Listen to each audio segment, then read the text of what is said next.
And I'm live. It looks really dark even though I put the diffuser on. Gonna find my place.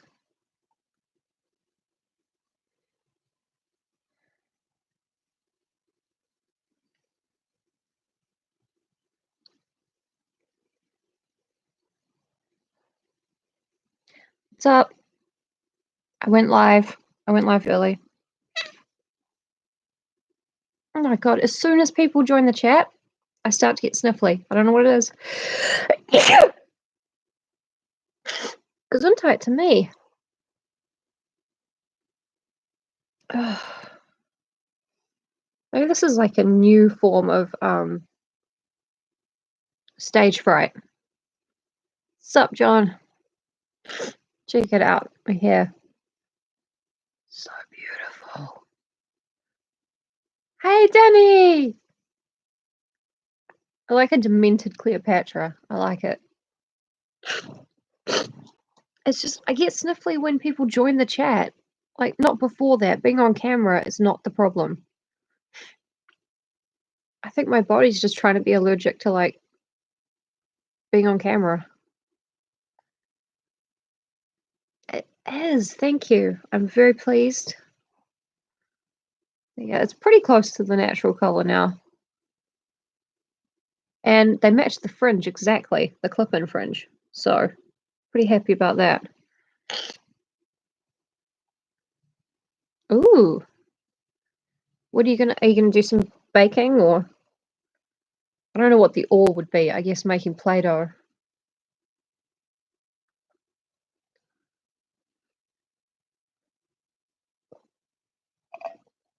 I can't handle Play-Doh. Like, because I worked at the early childhood centre, so when I smell Play-Doh, it just makes me think of the kids with all their, like, sticky, snotty hands all, like, touching it and putting it in their mouths and stuff. And, ugh. Shit's a biohazard. Oh, you can bake bread! That must smell amazing. You should get a French press, and then you can smell baking bread and fresh coffee. Even if you don't drink it, it'll just smell amazing. You should drink it though. My opinion. Now I want a coffee. But never mind, we're not here for coffee, we're here for Dracula. And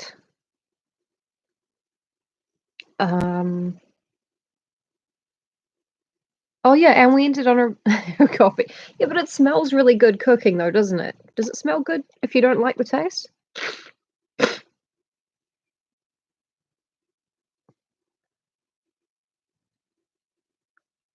I look amazing with this hairdo. I look like fucking vampire party. That doesn't really answer my question. Yeah, no, it does not. I was like, if you don't like to drink coffee, does it still smell good? And you were like, vampire party. That's fair. I'm never going to be able to get it this straight again by myself. So I'm enjoying it while it lasts. I could if I had time and patience. I've got time. I've got no patience. Right, so we landed on it. We ended on a cliffhanger.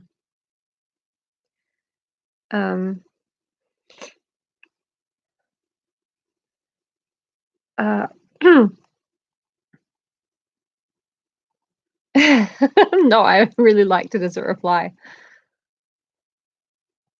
Tuck it behind the ears. Still looks incredible. My God.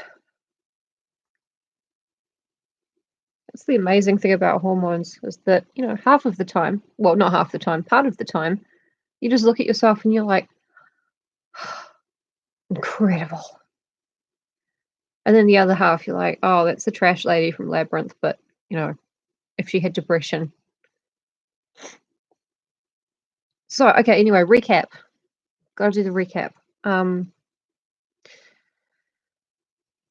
So recently, Jonathan has been out looking for the 50 boxes of soil that Dracula brought to England. There are only 29 left, or there are 29 missing, I can't remember, in Dracula's basement, which the boys searched in the last chapter but one. Dracula wasn't there, and they were like, oh, thank God, we got really lucky without once wondering where he was. So they've been leaving Mina alone and not telling her anything, and she's been quite sad about it. She's been crying a lot. But she's staying strong for Jonathan. And Jonathan, he's not entirely on board with keeping her out of it. Like, all his mates are saying, we really got to keep her out of it. She's a woman. We don't want to give her PTSD, But he's like, oh, but I don't like keeping things from her. And, she's smart. I don't like leaving her out. But he goes along with it anyway because his entire culture is set up for that. So essentially, yeah, Dracula is about how, like, the patriarchy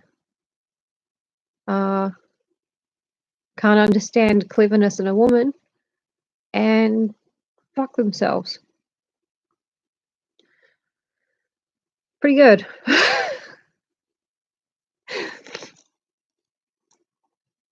So right at the end, it was Dr. Seward's diary, and he is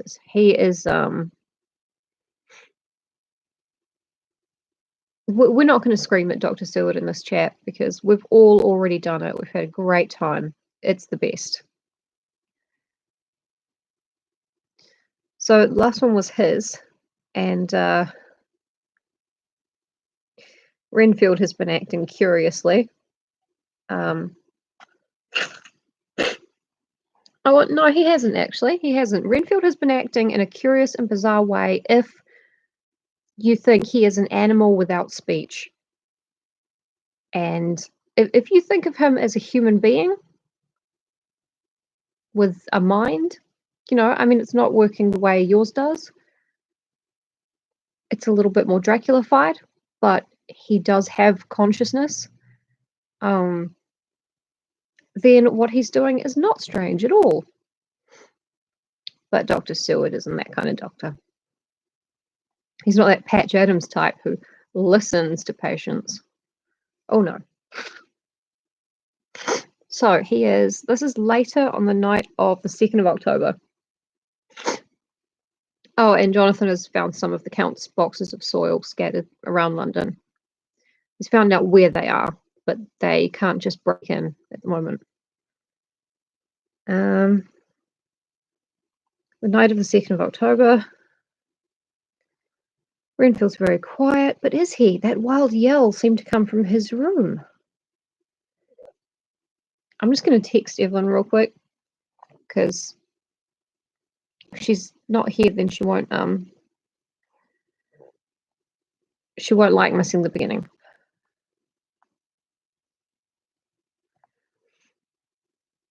Dracula. Can't start without my 2 favorite people who are called Diana and Evelyn.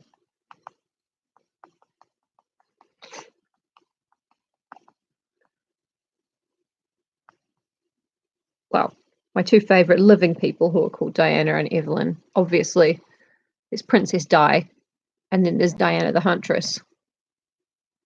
But, for live people, pretty good.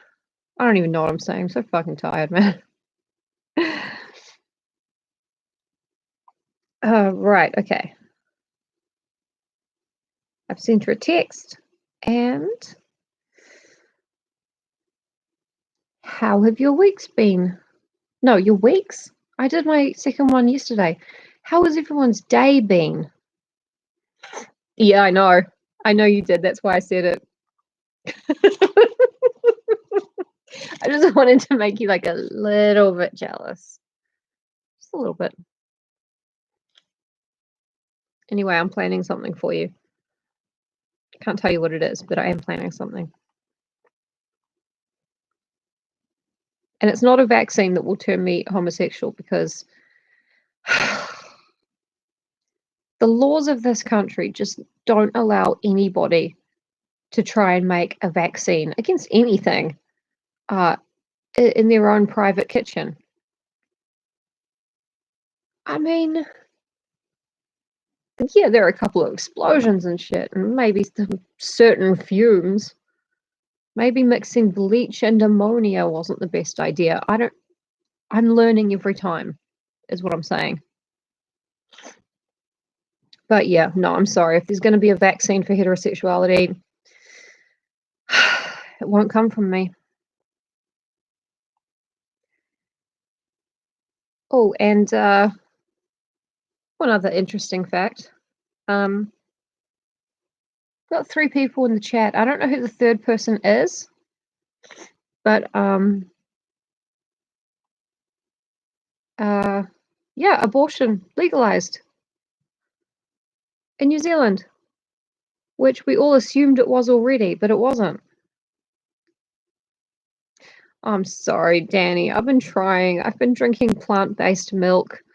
You know, I've been eating tofu. It's just not working. I love Tegan and Sarah. I shouldn't. It's not very on brand, but I do. I am what I am. There is always a chance that I will come across the wizard who cursed me to this state.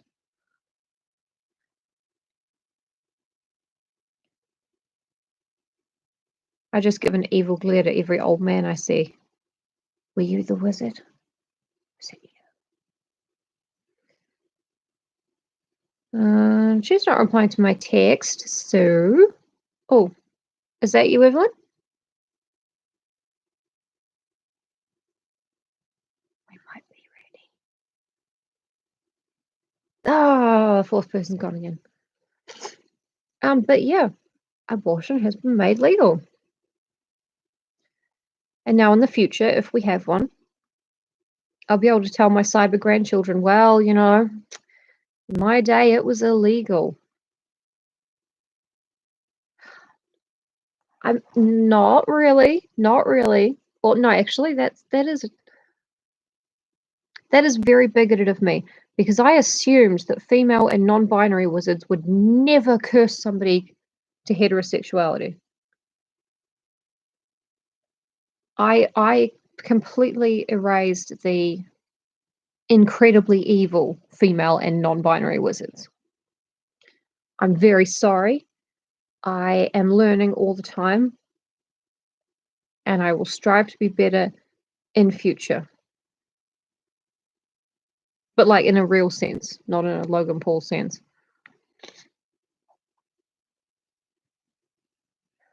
Well, she's not replying. And I know we're 13 minutes in, and I'm sorry about that, but we're going to check my DMs.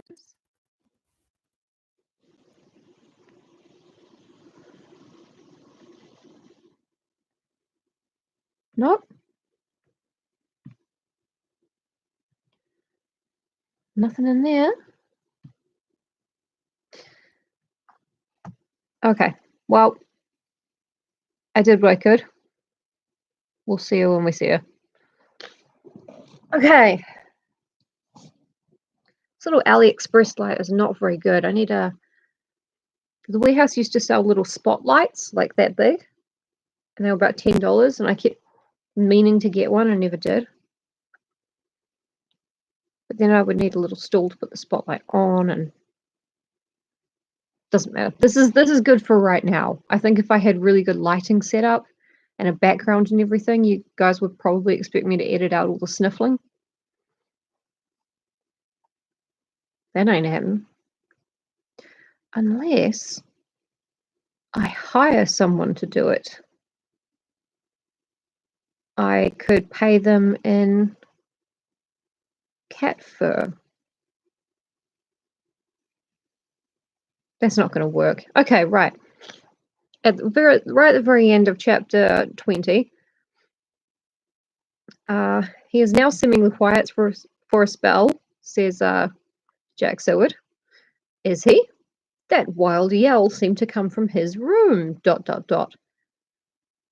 dots make sense when it's Jack Seward because he's talking into a phonograph, but they don't really make sense for the others. The attendant came bursting into my room and told me that Renfield had somehow met with some accident. He had heard him yell, and when he went to him, found him lying on his face in the floor, all covered with blood. I must go at once. ...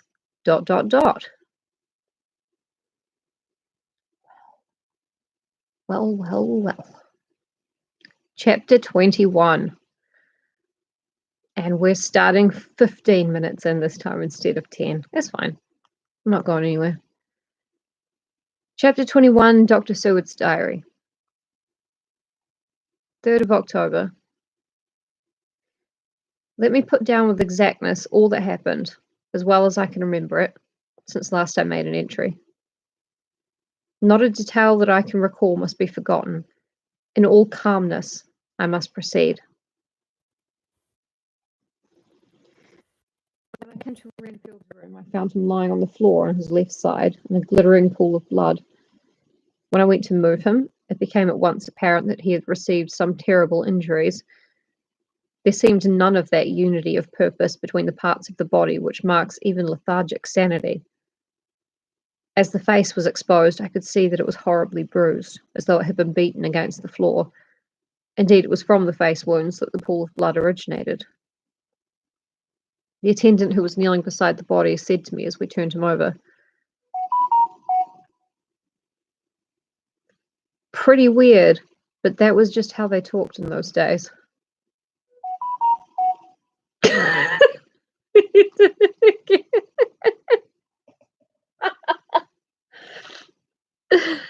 Did you guys hear that? The alert?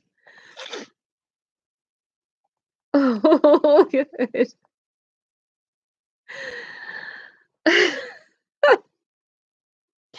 Okay, we'll start again in a minute.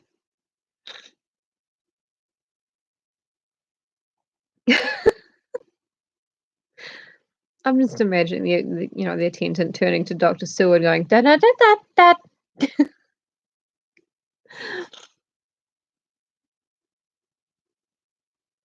Why? What can I blame you for, Danny? I can't remember. Starting late? We had a really good discussion about wizards and what it would take. Nope, fourth viewer's gone.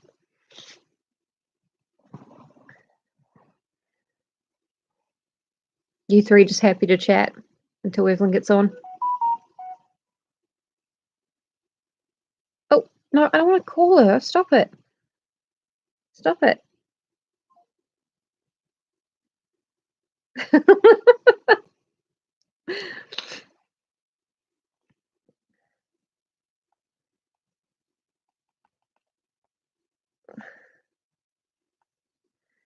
Okay, Evelyn is watching but can't comment. Okay, good. Right. Okay. I will blame you, Danny. It's your fault that I didn't take the rubbish out for 2 weeks. Greetings, Scott Blackwell. What news from the north, cousin? Sorry, I just love your surname. Hello, Scotty. Right, okay, we are only one paragraph into the chapter. I spent a lot of time rambling and talking about wizards and how to turn myself gay and stuff like that. So it's all good. So I'm going to start again. Chapter 21, Dr. Seward's Diary, 3rd October. Let me put down with exactness all that happened as well as I can remember it, since last I made an entry. Not a detail that I can recall must be forgotten. In all calmness, I must proceed. When I came to Renfield's room, I found him lying on the floor on his left side in a glittering pool of blood. When I went to move him, it became at once apparent that he had received some terrible injuries. There seemed none of that unity of purpose between the parts of the body which marks even lethargic sanity. As the face was exposed, I could see that it was horribly bruised, as though it had been beaten against the floor. Indeed, it was from the face wounds that the pool of blood originated. The attendant who was kneeling beside the body said to me as we turned him over, "I think, sir, his back is broken. See, both his right arm and leg and the whole side of his face are paralyzed." How such a thing could have happened puzzled the attendant beyond measure.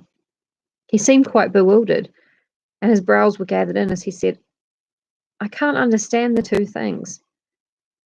He could mark his face like that by beating his own head on the floor. I saw a young woman do it once at the Eversfield Asylum before anyone could lay hands on her. And I suppose he might have broke his neck by falling out of bed if he'd gotten an awkward kink. But for the life of me, I can't imagine how the two things occurred.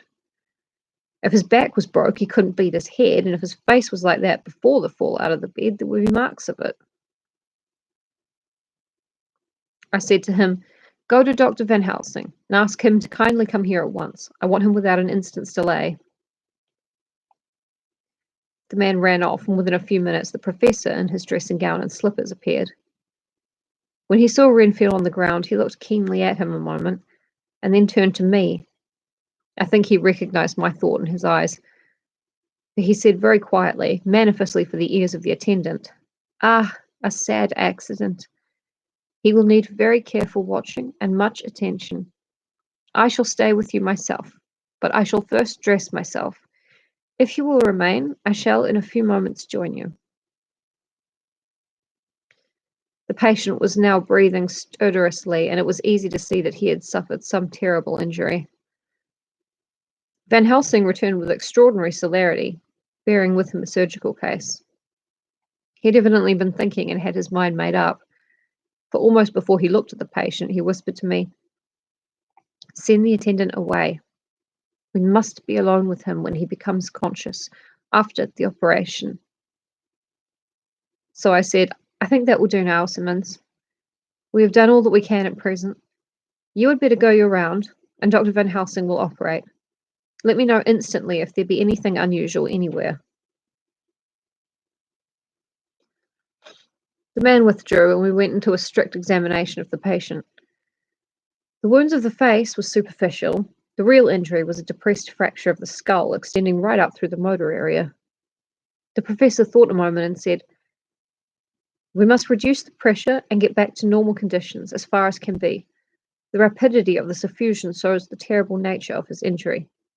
The whole motor area seems affected. The suffusion of the brain will increase quickly, so we must trephine at once or it may be too late." Interesting how he can't understand the most basic forms of human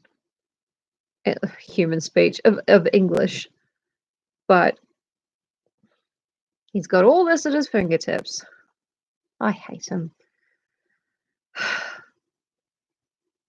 I got to watch Bram Stoker's Dracula after I finish reading all of this so that I can remember how I love Van Helsing.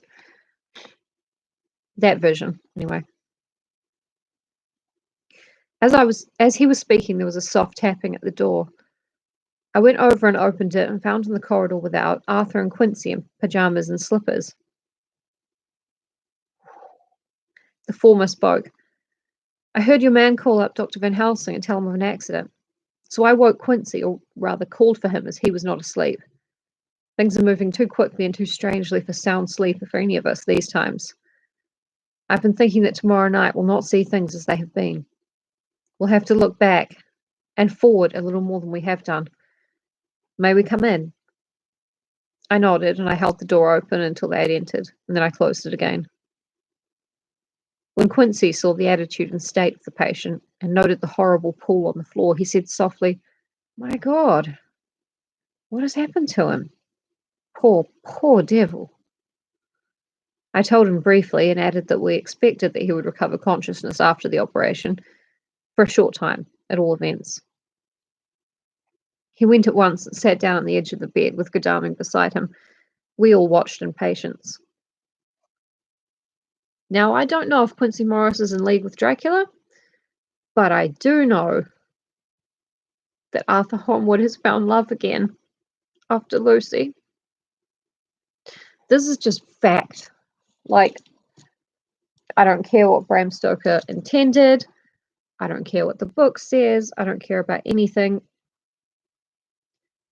These guys are a couple, and it's lovely.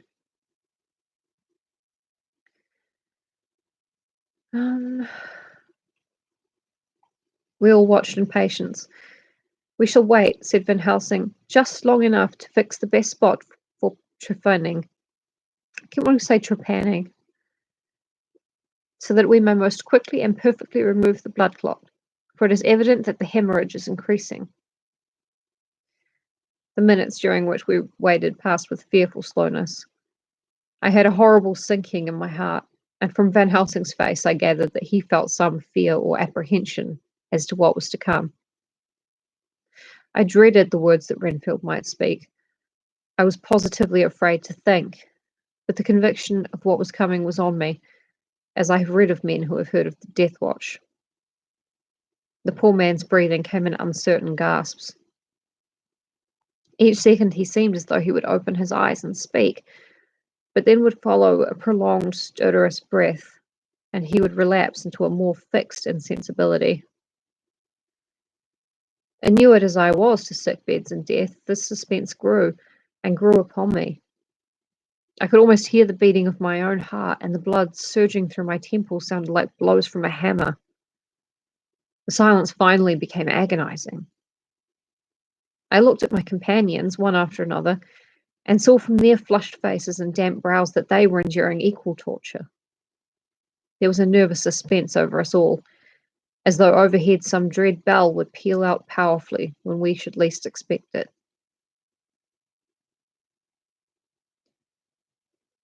At last there came a time when it was evident that the patient was sinking fast. He might die at any moment. I looked up at the professor and caught his eyes fixed on mine. His face was sternly set as he spoke. There is no time to lose. His words may be worth many lives. I have been thinking so as I stood here. It may be there is a soul at stake. We shall operate just above the ear.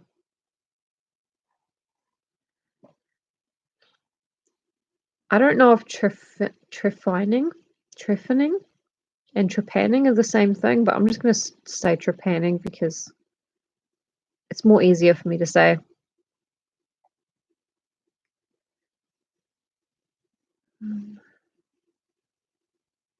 Without another word, he made the operation. For a few moments, the breathing continued to be stertorous. Then there came a breath so prolonged that it seemed as though it would tear open his chest. Suddenly, his eyes opened and became fixed in a wild, helpless stare. This was continued for a few moments, until it softened into a glad surprise, and from the lips came a sigh of relief. He moved convulsively, and as he did so, said, "I'll be quiet, doctor. Tell them to take off the strait waistcoat. I have had a terrible dream, and it has left me so weak that I cannot move. What's wrong with my face?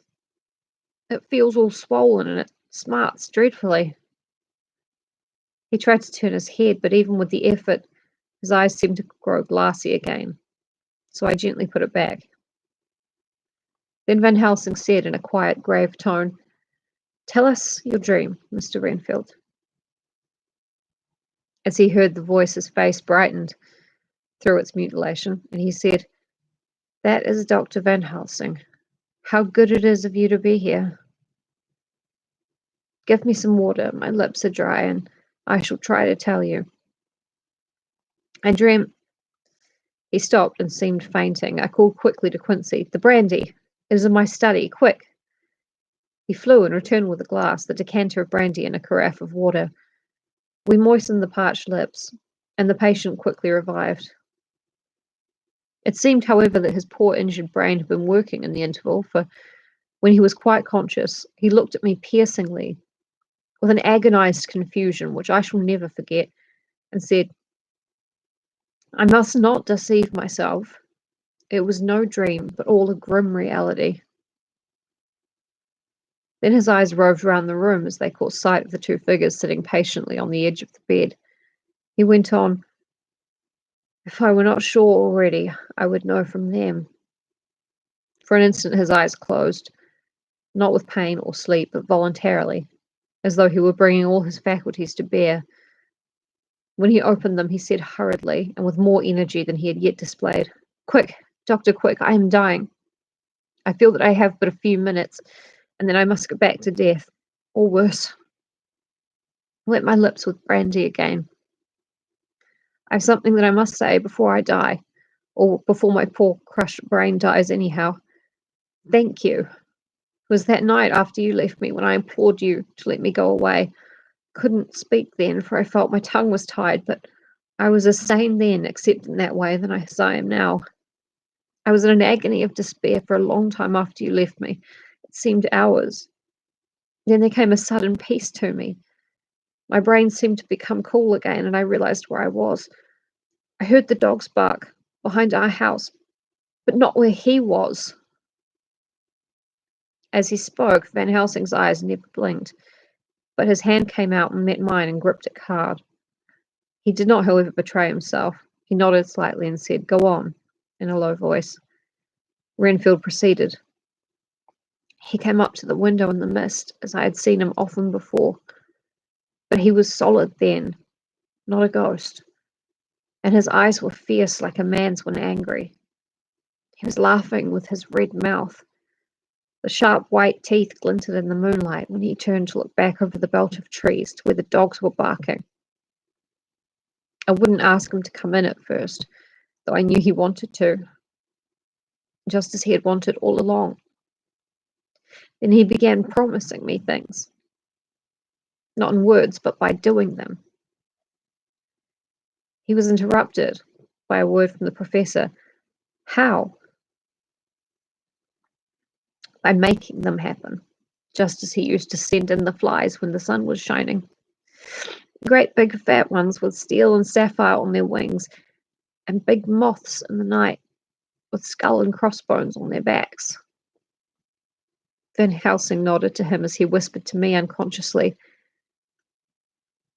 "The Acherontia Aetetropos of the Sphinges."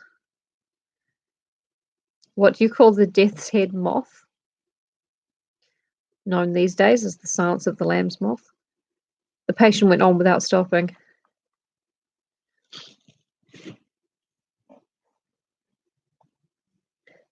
Then he began to whisper, "Rats, rats, rats, hundreds, thousands, millions of them, and every one alive, and dogs to eat them, and cats too. All lives, all red blood with years of life in it, and not merely buzzing flies." I laughed at him, for I wanted to see what he could do. Then the dogs howled away beyond the dark trees in his house. He beckoned me to the window. I got up and looked out, and he raised his hands and seemed to call out without using any words.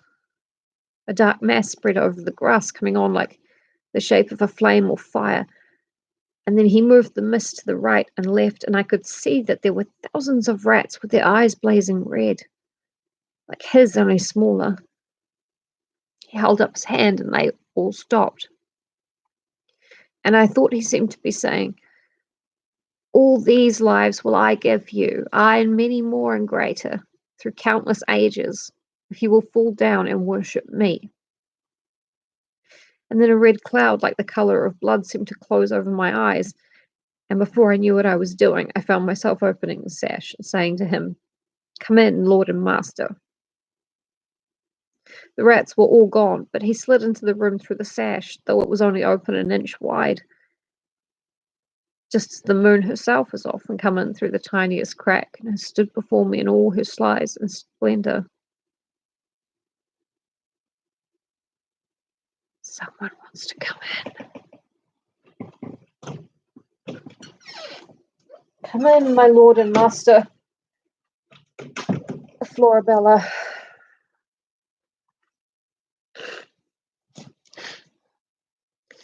His voice was weaker, so I moistened his lips with the brandy again, and he continued. But it seemed as though his memory had gone on working in the interval, for his story was further advanced. I was about to call him back to the point, but Van Helsing whispered to me, Let him go on.